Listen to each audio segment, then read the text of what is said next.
my small and medium projects today, we're talking to Michael Warnock from Office PCs. Hi Michael, how are you today? Very well, thanks Tony. You? I'm very good, Office PCs, tell me what it is that you guys do. We do IT support for small to medium businesses in the Canberra region. Okay, so what type of support do you provide?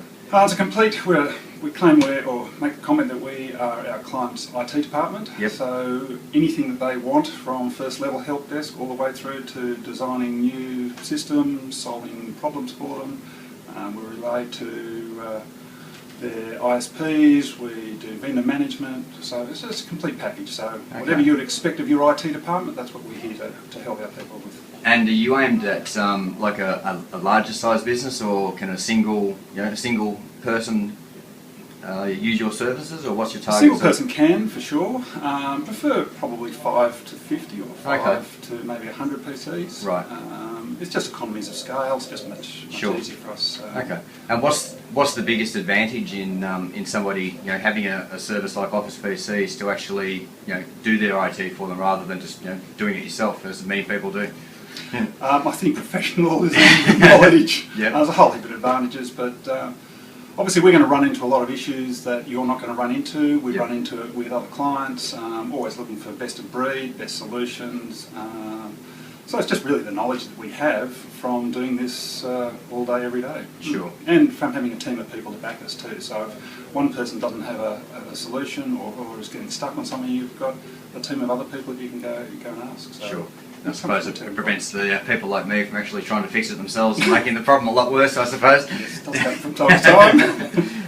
All right, let's get into the small interview questions I've got for you, Michael. Why did you go into business in the first place? It's interesting. I think it's just really, it was a case of I was employed by someone, didn't really like how they're running business, and I think really just fell into the thing and really just wanted to help people. So. Okay. No real reason for doing it. It wasn't something I aimed to do. No burning passion from when you were a small child or anything like that? No? No, certainly not.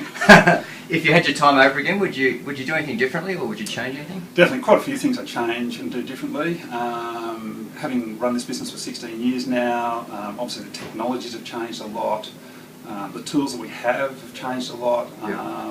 I always try to be a reasonably early adopter of a lot of the technologies and the tools that we have, and I would continue to do that.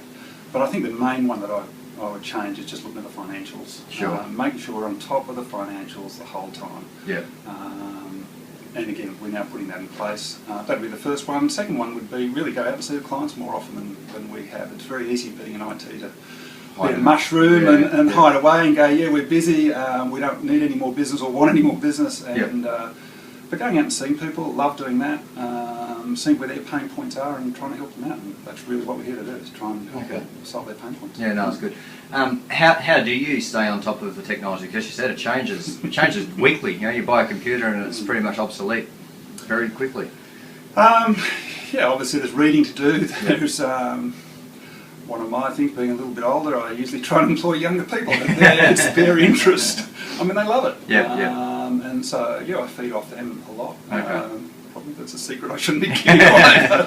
I mean, they're across it. So when we run into these things, and quite often they bring things to me. So absolutely. But there's a lot of testing in-house, and I try and bring the business type approach, see if our clients would like it, make sure it does everything that our clients require of the solution. And then once we're happy with that and we've done some testing on it, then we can then go out and take it out to the marketplace. Sure. Okay, excellent. And how do you focus working on the business versus in the business? Business people. Yeah, not a great thing. Again, that's, I suppose, one of those things that I wish I had done earlier, a lot earlier than I had done. So now, obviously, we have, as you know, we have a peer group that we go to. And obviously when you did a whole heap of business coaching, helped me with that sort of thing, so recommend taking business coaching. That really did change our world. That really changed how we ran our business. So it was always a big pleasure to you, and thank you for that. But so what do you do differently now? Like you said, you've got the peer group and everything like that, so how have your behaviours changed over the time? A lot of things, obviously looking at our financials. More often we actually have to address it every quarter, which is fantastic. They also do things just in the way of staff management. It's just the whole across the more of being a manager rather than being which is what I'm natural, or feels I'm natural at, is helping people Yeah. solve their IT problems. I love doing that, and so it's a bit taking out the comfort zone of trying to run the business, not be the IT help. And what impact has that had on you as far as your, I guess, work-life balance or quality of life or anything like that? Certainly made me encourage my staff to take on more of a ownership role. Right.